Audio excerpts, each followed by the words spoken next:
South Texas? Time to feel the energy and excitement of Friday night football. There's hard-hitting action on the field every week, and we bring it right to you with action highlights from area high school football games from the top-rated 3 News Sports team. Time now for the one and only, the original Friday Night Sports Blitz, sponsored by the Rob Law Firm, the local lawyers, and Bug Pro, your experts in pest control. Hey, good evening, Coastal Bend. Welcome to the Friday Night Sports Blitz. Welcome to October. You and I both have pink on tonight, Ashley. It's beautiful. I was told by a very wise person I am a dress repeater, but not a dress rememberer. Where are my ladies at? We all know this. You don't remember when I wore this, did you? Trick question. Yeah, I don't know. Good man. Good man. Yes, we're both wearing pink in honor of Breast Cancer Awareness Month for those people who are fighting, who have lost the battle, or who have recovered. So this is for you guys tonight. Yep, for sure. All right, well, let's get to the game of the week. Now, weather, we are afraid, might play a little havoc on this game if we have the video in. Let's see. There we go. Game of the week. Battle of the Pirates. Sinton versus Rockport. Rockport had the sign there that said, "The real Pirates wear gold and yellow." Well, we would find out by the end of the night, because them's a fighting word. So here, early on, Ace Seibert going to be brought down. This was a gritty ball game. You knew it would be. It always is when Sinton and Rockport square off. The Rockport coaches not happy. But here, the defense for the Pirates, the Rockport Fulton Pirates, bringing down Renee Galvan. So now it's Seibert's turn again for the Pirates, and except he's going to be picked off. That's mine. By the Sinton Pirates, J.R. Cruz, setting up in great position, but this was back and forth all night long. Galvan, it's just rinse, repeat. He's going to be picked off by Rockport's Ricky Franks. Yeah, that's some distance there. If you're a fan of defenses, this is always the matchup for you. These two teams come to play. But now in the second quarter, do we get kind of a reset button now? Sinton's Rylan Galvan, the MVP from last year in the district, cutting through the Rockport defense like a hot knife through butter. That's the big breakaway play we were waiting for. And that sets it up for this. His brother, Renee, he's not going to be sacked this time. No, he's going to get positive yardage, and he's going to get into the end zone. Let's go, brother.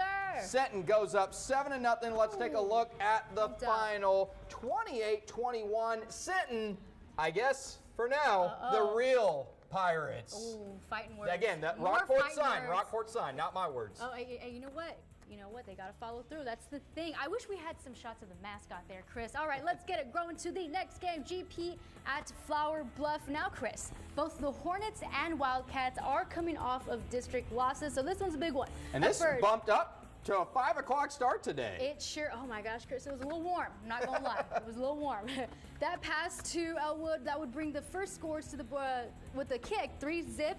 Next one, then Flower Bluff gets the onside kick, leads to another field goal, making it 6-zip.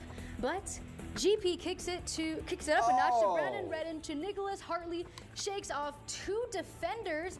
Touchdown GP, Chris, 7-6. Like I said, GP. Play of the week nominee. Yes. Then GP's riding goes deep for Ross Debut with a huge gain. Now, Chris, this really did pick up the momentum for the Wildcats, and I'm not gonna lie, this was a lot of fun to cover.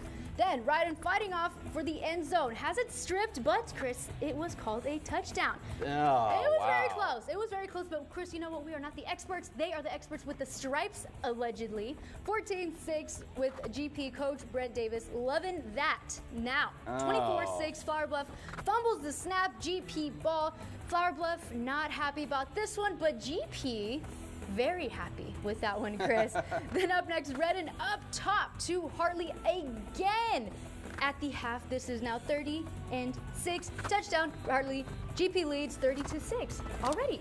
You know, and like I said, Bluff, as bad as Bluff played in the first half, they'd made a game of it late, but I guess couldn't get it done, right? But exactly. So let's take a look at that final score. 37-27, GP Wildcats. What? I mean, I'm going to call this one an upset. It is, and that is a huge win for Coach Davis's team. All right, let's get over to Buck Stadium, same district. The Ray Texans, they had a tough task taking on the 5th-ranked Veterans Memorial Eagles on homecoming for Vets. So, you know, they had a little something on this one. We'll hear Vets' first drive, and they just make it look easy. Elijah Durrett fakes the pass to the right, takes up on the ground, and barely gets touched. Get out of the way. Chris, that wasn't even a pump fake. He just opened up his hips for that fake. He didn't even have to do anything with his arms. And headed off. Wow, that guy's smart. 8-0. Then watch this on the Texans punt. Cameron De La Pena, and he normally does it at receiver. Here he's doing a punt return.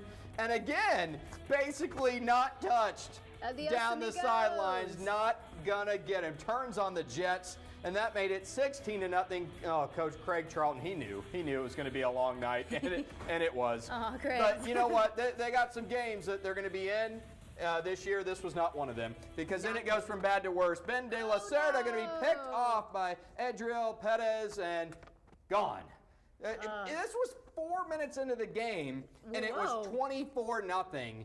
At that point. So again, that time. Now, here's a Ray highlight, though. We almost. Hold on. Tracy Jones. This sets up 1st and goal for Vets. Now we're going to get a Ray highlight. This is a slight ray of light. Okay. Pun intended. Pun intended. See what you did there. But Justin Diaz, gets the nice stop there for Ray. That held Vets to a field goal, but that was one of the very few stops on the night. Let's take a look at the final.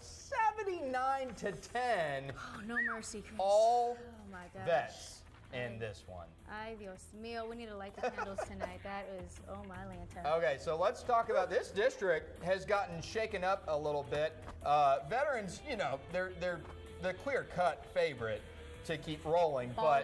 But we were looking towards the end of the regular season, Vets and Flower Bluff. Flower Bluff is going to be in a fight for their lives just to make the playoffs. And that's no exaggeration, because they lost to Victoria East last week. That was a big loss. They lost to GP this week.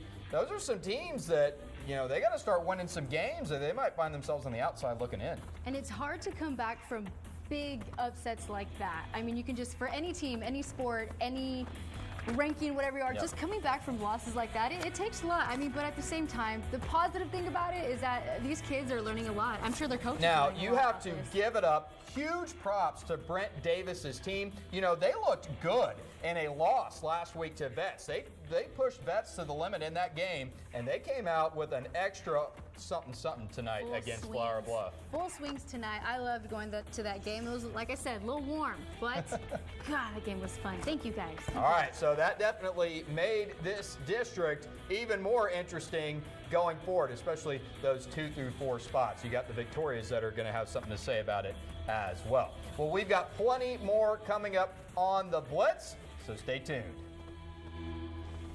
Sports Blitz is next up. Stand by.